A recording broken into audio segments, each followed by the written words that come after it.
Today, I want to break down two powerful terms: wage slavery and golden handcuffs. And I want to show you why, at the root, they're two sides of the same coin. Let's go. Wage slavery is when you're stuck in a job out of pure necessity. You're not working for growth, you're working for survival. No benefits, no buffer, and no backup plan. Now flip that. Golden handcuffs look glamorous.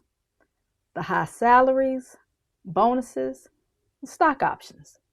But underneath it all, you feel stuck. You're afraid to leave. Why? Because comfort has become confinement. The truth is, you still depend on the job to live. The packaging is different, but the pressure is the same. So what's the alternative?